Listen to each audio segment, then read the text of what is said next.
novo programa de Rabi TV. Hoxe temos como convidada a escritora, poetista e profesora de Instituto Galega, Cristina. Moi bo día. Bos días. Unha pregunta, cal foi o primeiro libro que escribiches? Bueno, pois o primeiro libro que escribín e que publicaron. Sí, o primeiro libro que escribín e que publicaron foi A historia fascinante da vaca rodante, porque antes eu xa escribía outros contos. Cando estaba no cole, como estades vos, tamén escribía contos, pero o primeiro publicado foi A historia fascinante da vaca rodante. E levouche moito traballo? Canto che levou? Bueno, pois non me levou moito traballo, porque sabedes que me pasaba? Vou a contarvos un segredo, que eu cando tiña que estudiar, a veces pásame, e tamén seguro que vos pasa a vos, que cando teño que estudiar, a veces abúrrome, e o aburrirme, pois ocúrrenseme moitísimas cousas. Entonces, hubo un ano que estaba estudiando e ocurríseme esta historia, que é verdadeira, que isto non sei se o sabedes, é unha historia verdadeira que aconteceu de verdade.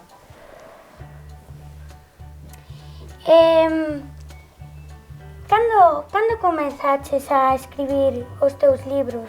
Pois mira, eu escribo contos para nenos e para nenas, pero tamén escribo poemas para adultos. Entonces eu empecé a escribir poesía pois cando estaba no colegio, despois xa continuei no instituto porque vin que me gustaba moito e entonces realmente empecé, como che decía, cando estaba no cole, escribía contos, pero despois empecé a escribir poemas e entonces foi cando era moi pequena, xa hai moitos anos.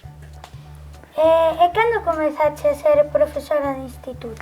Pois mirade, profesora de instituto fai uns 15 anos, porque antes de ser profe de instituto fixen outros traballos, moitos traballos, pois traballei como xornalista, traballei como vendedora nunha ferretería, traballei como camareira, fun probando así diferentes traballos. E como vin que me gustaba dar clase, porque fun dando clases particulares, dixen, bueno, pois vou a intentar ser profe de instituto.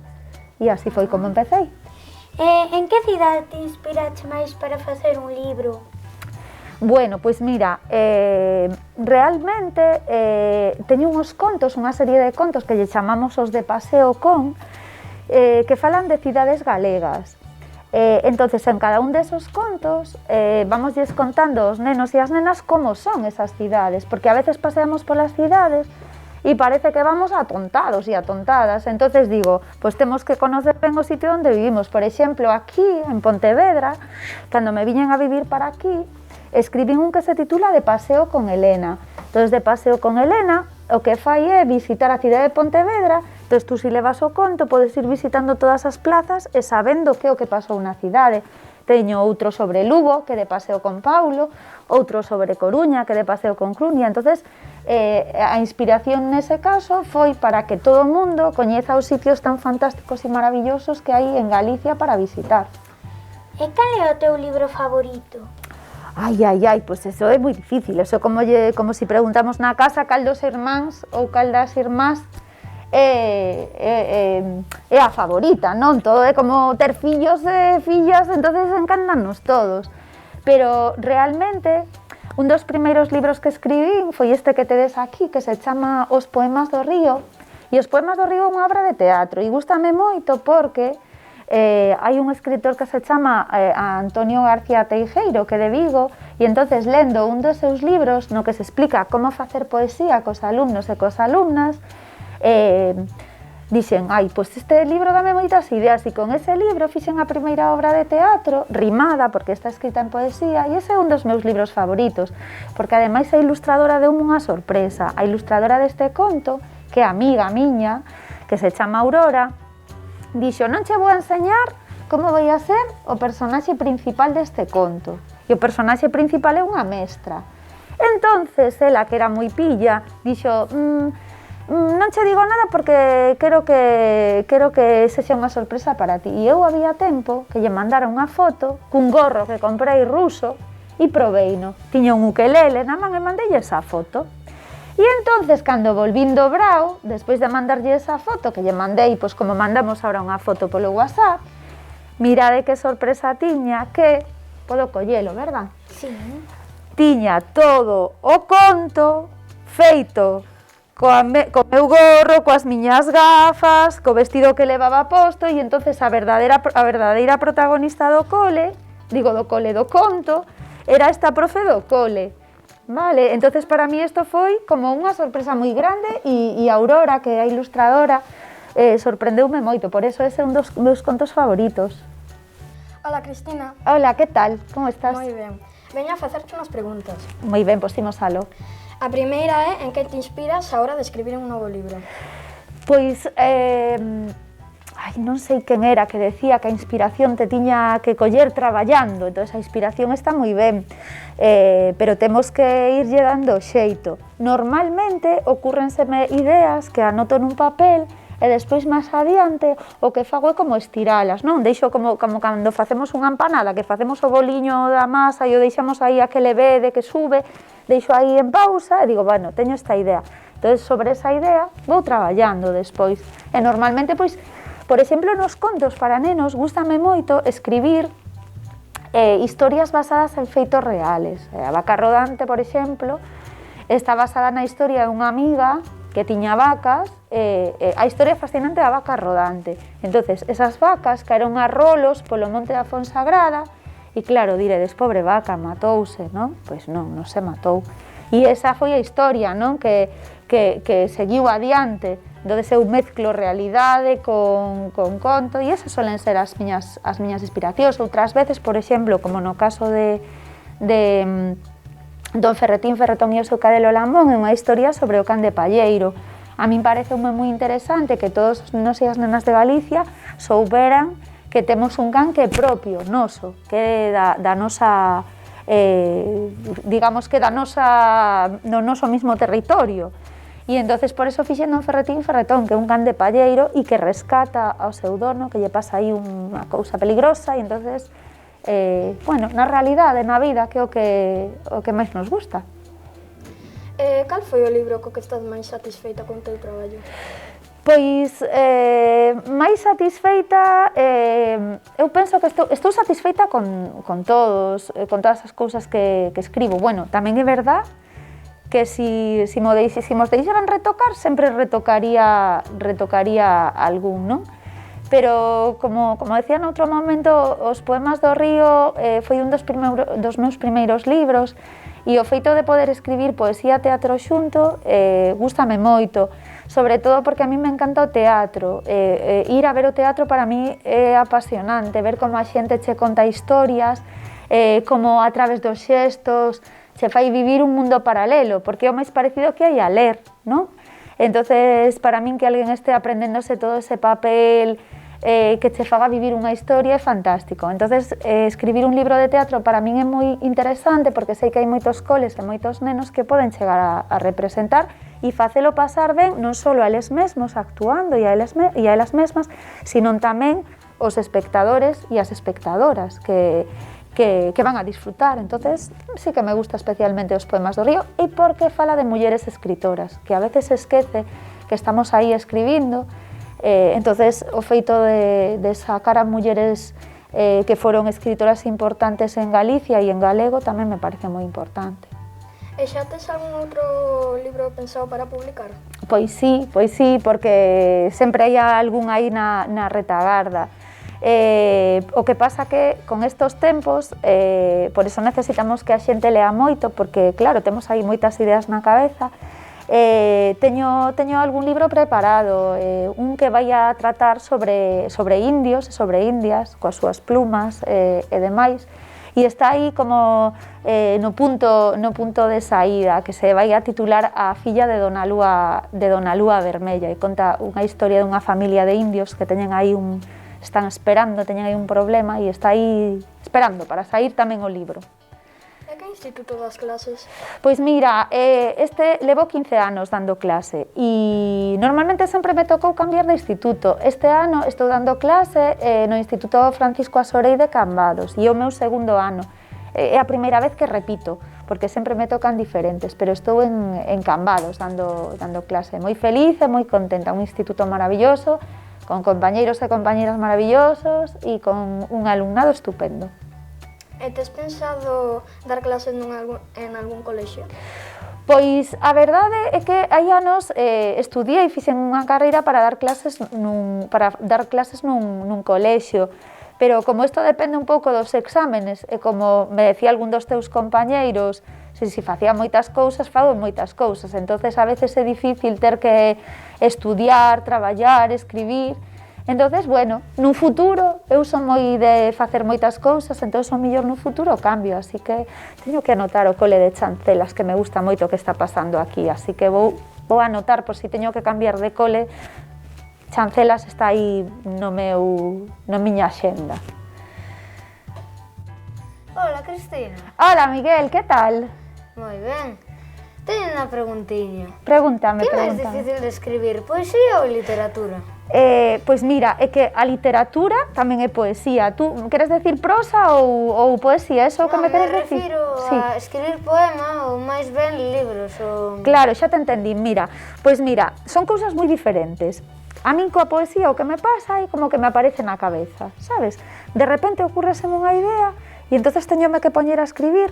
Porque como a inspiración, sabes eso que dicen de estar inspirado? Pois é eso realmente, de repente ocurraseme unha idea, eu sempre teño unha libretiña, por exemplo, na mesilla, con un lápiz, e cando se me ocurre unha idea apunto, ou levo no bolso algunha libreta para apuntar, a veces tamén no móvil, sabes? Entonces eso é como inspiración. Pero, sin embargo, a narrativa, os contos, esas cousas, a eso sí que me sento a pensar, podo ter unha idea e decir, pois vou a escribir un relato sobre o maltrato, por exemplo, e agora que é un tema que nos preocupa tanto e que temos que explicalo moito para que non pase. Entonces digo, bueno, pois teño esta idea, pois a ver que forma lle dou. Digamos que a poesía é máis inspiración e o relato, a narración é máis de traballar. Que carreira académica tuviches que facer para chegar a ser unha gran escritora como eres agora? Bueno, pues moitísimas gracias por ese piropo tan grande. Mira, realmente para ser escritor non necesitas unha carreira, é dicir, tú gustache escribir, escribes e isto como todo. Pois para ser deportista o que tes que facer é entrenar moito. Pois para escribir ben o que tes que facer é escribir moito. Eu estudiei moitas cousas que me gustaron, porque quería traballar nun xornal, entonces estudiei xornalismo. Quería dar clase de lingua, entonces estudiei filoloxía. Últimamente estou pensando en dar clase a xente da vosa idade e dixe, pois vou a facer magister. E fui facendo así cousas, pero realmente escribir é unha cousa que podemos facer todos. Digamos que estudiei máis para dedicarme profesionalmente a unhas cousas que a outras. Pero todo o mundo pode escribir, só ten que sentarse e ter unha idea e tratar de ir retocando a lingua. Por eso supoño que tamén na clase sempre facedes así. Pois cando tedes algo escrito, pois corríxenolo a alguén que controla así un pouco máis. Entonces tú, coa práctica, pois vas mellorando. Como fixeches para chegar a ser unha gran escritora? Porque eu, se me poño a escribir, non se me ocurre nada. No, Miguel, sabes que pasa? Que tú tes un problema que é o mismo que a min, que nos gusta moito ler, entonces a veces pérdenos eso de ler máis que escribir, pero realmente si tú un día dices, vou a pensar un tema, entonces, sobre ese tema, pensas unha idea, e pouquiño a pouquiño vais hecho ocurrindo. É certo que non todo o mundo lle gusta escribir poesía. Si che gusta, fenomenal, si che ven a cabeza, moi ben, tamén hai que traballala, pero, por exemplo, narrativa, todo o mundo temos ideas de historias que poden acontecer, entonces solo é sentarse e o que te decía antes, traballalo e dicir, pois isto por aquí non me gusta, pois agora vou facer que esta persoa lle pincha a bicicleta, ou vou a facer que esta persoa de repente queira cruzar unha ponte, pero a ponte está rota. Entonces, o mismo que facemos cando lemos os libros, pois temos que facer o proceso inverso, é dicir, pensar cousas que sí que nos veñen á cabeza, porque cando estamos lendo libros, tú cando estás lendo un libro non che pasa que vas lendo o libro e dices, e agora yo creo que va a pasar isto. Eu penso que agora o can vaille morder nun pé, entonces ti estás facendo a túa historia paralela na cabeza. Entonces sí que todos podemos facelo, só temos que traballar. Hai un truqui que che dou. Hola, Cris. Hola, Mateo. Consideraste unha muller polifacética? Bueno, pois a verdade é que sí, porque me gusta facer moitas cousas, entonces realmente polifacético, a ver, eu son profe de lingua, entonces poli son moitas e facético que ten moitas faces, e sí que teño moitas faces, porque teño a sorte de dar clase, teño a sorte de escribir contos, teño a sorte de vir a coñecer a xente fantástica en coles, entonces eu penso que sí, que podo facer moitas cousas, unhas saliránme mellor e outras peor, pero realmente, bueno, podo facer moitas, sí que o son, sí. E como te sintes dando clase de lingua? Pois encántame. Sabes por que me encanta? Primeiro, porque estou en contacto con xente nova. E entonces eso está moi ben, porque ves as cousas que van pasando no mundo, e ves como vai evolucionando a vida. E ademais gustame dar clase de lingua porque creo que as palabras son moi importantes para todo, para nos comunicar, para transmitir sentimentos. Eu non entendería a vida sin as palabras. Unha palabra pode animar, unha sola palabra, unha pode encherte de felicidade, cando nos din quérote, bueno, o noso corazón salta, cando nos din ódiote, os nosos ollos choran, porque é un sentimento. Entonces, nas palabras está todo. A min, ser profe de palabras, de lingua, enseñar a xente a como comunicarse mellor, para min eso é fantástico, é unha das mellores profesores do mundo. E que che gusta facer no teu tempo libre? Bueno, pois o primeiro é que, como son tan polifacética, como ti me dis que son polifacética, pois é que non teño moito tempo libre, porque valoro moito o meu tempo e entonces aproveito moi ben. É como un queixón moi grande o que eu vou colocando todas as pezas. Entonces, sempre teño algo que facer, pero tamén é certo que no meu tempo de ocio, ese pouquiño que consigo sacar para min, o que máis me gusta facer no mundo mundial é ler. Encántame ler. De feito, moita xente me di que son como un ratiño, porque me gusta moito o queixo, e gustanme moito os libros. Entón, sabes que os ratiños están nas bibliotecas, entón o que máis me gusta facer é ler, pero bueno, fago máis cousas, gustame coser colchas, unha técnica que se chama, en galego chamase centón, que consiste en unir telas ata facer unha colcha grande. Gustame tamén moito escribir, por suposto, e encántame bailar e salir cos amigos e pasalo ben. Son unha persoa alegre. En que te inspirache para escribir o teu novo libro No Fallado? Pois mira, vou-vos a contar como apareceu este libro. No Fallado conta a historia de unha nena que vai ao fallado da súa aboa e do seu avó, e entonces ten un mundo imaginario, non? Isto é o que pasa no conto, pero realmente quero vos contar como escribín, vale? Hai unhos anos, meu papá estuvo no hospital, tuveron que operar da vesícula, a parte do corpo. E que pasa? Que a operación se complicou un pouco e entonces tuvo que estar no hospital máis días do que tiñamos pensado. Entonces, polas noites, como era complicado dormir porque non se durme cómodo e tal, pois eu dedicábame a escribir. E entonces, igual que me gustan as palabras, gustanme as letras que forman as palabras, non? Entonces, dixen, bueno, pois para que os nenos e as nenas aprendan palabras e letras, o que vou a facer é escribir un conto no que aparezan todas elas. Entonces, no fallado é como unha especie de abecedario, pero con poesía, porque claro, como a mí me gusta moito a poesía, por eso a inspiración máis que nada foi o sitio onde escribín. De feito, se vos fixades na parte de dentro deste libro hai unha dedicatoria, como hai en moitos dos meus libros, e este libro está dedicado ao meu pai, que faleceu hai 2 anos, non por este tema do que falamos, por outro, pero el realmente foi, a súa estancia ali foi a miña fonte de inspiración. E ata aquí o noso programa. Espero que vos gustara moito coa nosa convidada Cristina. Eu pasei moi ben, moitas gracias por me convidar. Grazas a ti.